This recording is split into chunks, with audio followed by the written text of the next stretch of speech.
যারা যে যে পাগল, যে মানুষ ভার্সিটিতে চান্স পেয়েছে, পড়ালেখার সুযোগ পাইছে, ভার্সিটিতে ভর্তি হয়েছে, যে মানুষ মুসলিম হিন্দু থেকে মুসলিম হয়েছে, যে মানুষ মোবাইলে ভিডিও করা সম্পর্কে জানে, যে সে জানে যে এটা কোরআন, পৃথিবীতে অন্যান্য ধর্মগ্রন্থ ছিল এবং অন্য যারা পূজারি করে, আল্লাহ বাদে অন্য ধর্মের যারা অনুসারী আছে বা অনুকরণ করে, বিভিন্ন নিজের বানানো এবং মতদর্শে বই লিখে গেছে, সেই বইগুলা কই কাউকে তো দেখি নাই সেগুলো পুড়াইতে, সেগুলাকে অপমান করতে, সেগুলা ছিঁড়ে ছিঁড়ে মানুষের সামনে প্রচার করতে। কারণ এরা পাগল বলে আখ্যায়িত করে, এটা পাগল নয়। এটা যে পাগল বলে আখ্যায়িত করে, এটা পাগল নয়। যদি পাগল হইতো তাহলে কেমনে বুঝলো কোরআনে লাথি মারা, কোরআনের উপরে পা দেওয়া, আল্লাহর কিতাবকে অস্বীকার করা?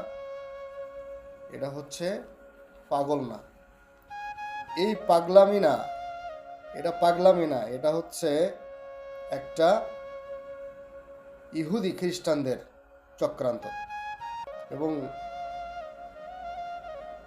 আমি যেই কথাটা বারবার বলি, যে বলার আমার কাছে বলতে মনে চায়, যে শিক্ষা মানুষকে আল্লাহর কোরআন চিনাইল না, যে শিক্ষা নবীকে চিনাইল না, সেই শিক্ষার ডিগ্রি অর্জন করে কি বাল হবে? সেই শিক্ষা অর্জন করে কি হবে কোন?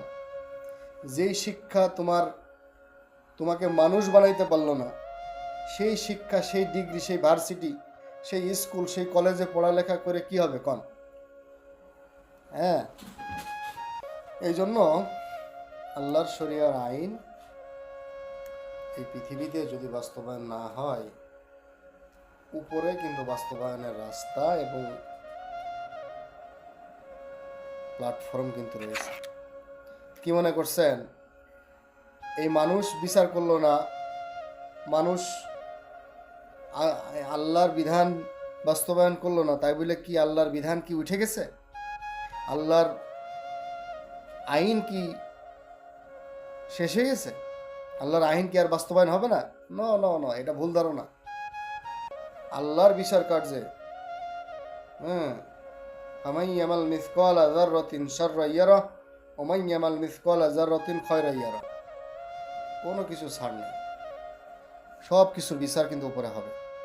মানুষ ছেড়ে দিলেও, তুমি আইনের ফাঁক দিয়ে, মানুষ রচিত আইনের ফাঁক দিয়ে বেঁচে গেলেও, এই আল্লাহর আইনে, আল্লাহর বিধানে ছাড় নেই, বাঁচার কোনো উপায় নেই, সুযোগ নাই।